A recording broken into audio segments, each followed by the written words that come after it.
du coût de production. Maintenant, on va essayer d'établir l'inventaire. Hein. On a fabriqué des produits ici. Hein. Donc, on va par la suite les stocker. Et donc, stocker, ça veut dire établir le compte de l'inventaire permanent, hein, des éléments fabriqués et stockés par la suite.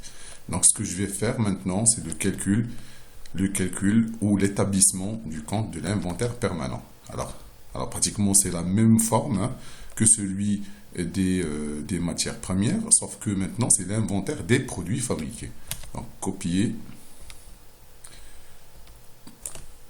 Voilà. Je change maintenant. Alors, au lieu de dire matière première, on va dire produit PF, produit fini. D'accord? Produit fini. Là, je vais abolir les montants. D'accord?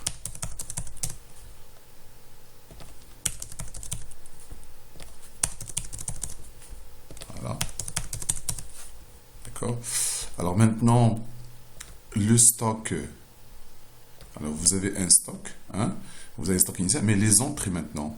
Qu'est-ce qu'on va faire entrer dans le stock? C'est les éléments qu'on vient de produire. Donc, entrée égale. Et je vais, par la suite, faire entrer ce que j'ai produit. Tout à l'heure, on a fabriqué 2000 unités. Du coup, c'est 11,42. Je vais prendre deux chiffres après la virgule. D'accord? Donc, voilà. Nous avons ces entrées-là. Donc, ce que j'ai fabriqué, je vais le faire entrer, c'est le coût de production. Elle est là. Alors maintenant, SI, le stock initial. Alors, je monte un petit peu. Vous avez un stock initial de matières premières. On a déjà utilisé cette information au niveau du compte de l'inventaire permanent des matières premières. Alors maintenant, nous avons des produits finis. Nous avons 700 unités de valeur totale de 2760. Alors, 700 unités. 700 avec une valeur totale de 4900, avec 2760. 760, voilà. 2000. Alors maintenant, je divise pour calculer le coût. Le coût est unitaire, même si je n'ai pas tellement besoin de ça. D'accord? Et l'étape suivante consiste à calculer le montant total, voilà. D'accord? La somme des montants et la somme des quantités. Maintenant, on peut admettre la somme des quantités dans le coût moyen et je divise. Ça va me donner par la suite le coût. Alors, le coût moyen maintenant, c'est 9,48. Ce n'est pas 3,94, ce n'est pas 11,42, c'est la moyenne. Hein. Donc, la moyenne, c'est pratiquement la même formule. La valeur du stock initial plus la valeur du stock des entrées divisé par la quantité du stock initial plus la quantité des entrées, ça va me donner 9,48. Donc les sorties vont être évaluées au coût moyen. Le stock final, la même chose au coût moyen. Alors maintenant les sorties. Alors pour les produits finis, les sorties, c'est les ventes. D'accord? Pour les matières premières ici, c'est les matières premières. D'accord? Les sorties, c'est la consommation parce que on fait sortir des matières premières pour les consommer. Ici, les produits finis, on fait sortir des produits finis pour les vendre. Donc, vente. D'accord? Alors maintenant, passons par l'exercice. Nous avons ici des ventes de combien? De 1700 unités. On a vendu 1700 unités. D'accord? Alors attention, ça c'est le prix de vente. On ne va pas l'utiliser dans l'inventaire. On va l'utiliser pour calculer le résultat. Est-ce qu'on a gagné ou est-ce qu'on a perdu? Mais on va utiliser seulement la quantité. Donc, combien je vais faire sortir? Je vais faire sortir. Alors là, je vais prendre ces ventes-là parce que c'est les sorties. Alors, couper. Alors, les sorties, c'est les ventes. Alors, combien je vais faire sortir? Je vais faire sortir 1700. CTRL-V. Alors, 1700, voilà. 1700 unités. 1700 unités. Et 1700 unités m'ont coûté, les 1700 m'ont coûté, ça va à l'unité, 9,48. Donc, 1700, le coût unitaire de chaque unité dans les 1700, c'est 9,48. Donc, maintenant, 1700 fois 9,48, ça va faire, voilà, cette somme-là. Et le stock final, alors je peux calculer le stock final à partir de cette formule-là. Hein. À quoi est égal le stock final? C'est le stock initial, plus les entrées, moins les sorties. Donc finalement, ça va me faire 2700 moins 2700 moins 1700. Donc le taux est évalué à 9,48. Maintenant, je vais essayer de faire la somme. Et je dois voir par la suite l'équilibre du compte. Hein. Ce que je dois trouver ici, c'est ce que j'ai déjà ici. Hein. Donc finalement, la somme plus, voilà, 1700 plus ça. Je divise maintenant. Voilà, 9,48, voilà. Donc le compte est équilibré. D'accord? Alors maintenant, ce que j'ai ici, c'est les sorties. Alors faites attention, les sorties, ça c'est ce que j'ai produit, et ce que j'ai produit, ça va, j'ai produit ce que j'ai produit et vendu en même temps. D'accord? Donc ça c'est le coût de production des produits vendus. Le coût de production des produits vendus.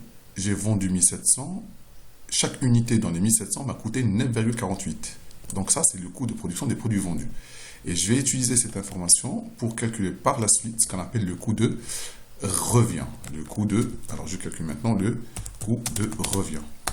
Alors le coût de revient, on l'appelle autrement le coût complet. Le coût complet. Alors le coût de revient ou le coût complet. Alors maintenant, le coût de revient ou le coût complet, c'est simple à calculer. D'accord? Le coût de revient ou le coût complet. Alors, c'est la quantité toujours ici, fois le prix unitaire ici, le montant. Alors, là, on va utiliser le coût de production des produits finis vendus. D'accord? Donc, ça, c'est le coût de production des produits finis vendus. Donc, plus les charges de distribution.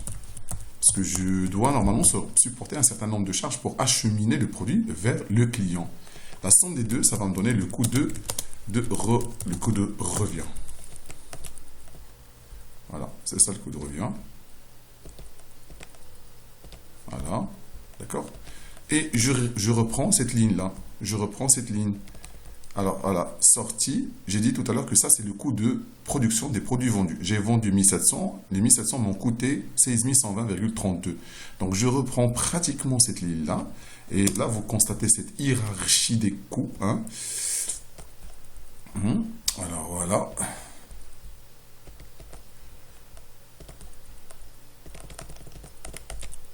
Voilà. Donc, ça, c'est le coût de production des produits vendus, 1700, d'accord? Elle est là. Alors, je vais mettre cette logique, cette hiérarchie. Hein. Comme ça doit être très apparent. Alors, voilà, elle est là.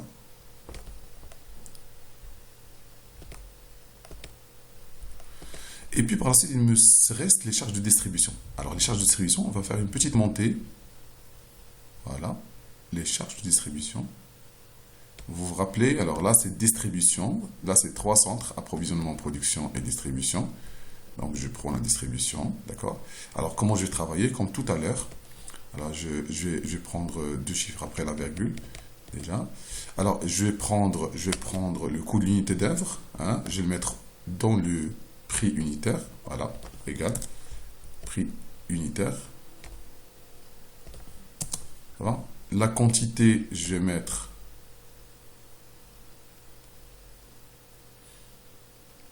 Au niveau de la quantité, je vais mettre le nombre d'unités d'œuvre.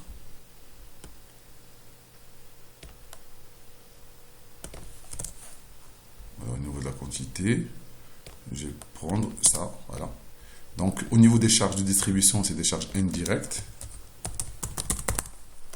Je vais prendre la quantité, en fait.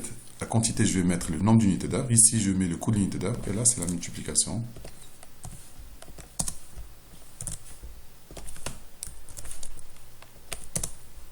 Là, je vais mettre la quantité vendue.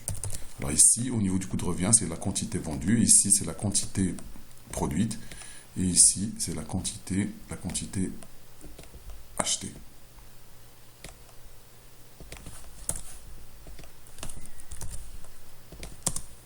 Voilà.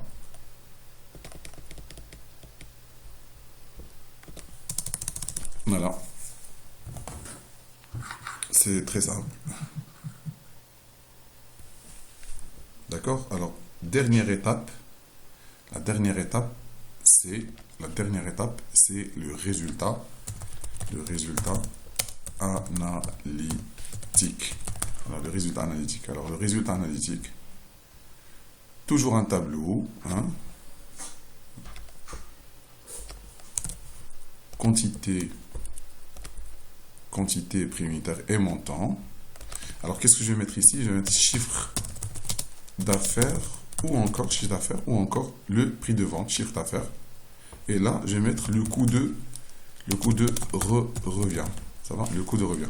Alors, le coût de revient, il est déjà calculé. Il est ici, le coût de revient. Donc, je vais le copier. Alors, je copie. Voilà. Hop. J'ai copié. D'accord? Alors, le chiffre d'affaires. Alors, le chiffre d'affaires, tout simplement, c'est quoi? Le chiffre d'affaires. Alors, je vais écrire la formule ici. Chiffre d'affaires, c'est la quantité fois le prix unitaire. Alors, la quantité, c'est 1700. Et le prix unitaire, on a vendu à combien? On a vendu à combien? On a vendu à 13,2. 13,2. 13,2. 13,2. Donc 13,2. 13,2. Alors maintenant, je vais calculer le résultat analytique.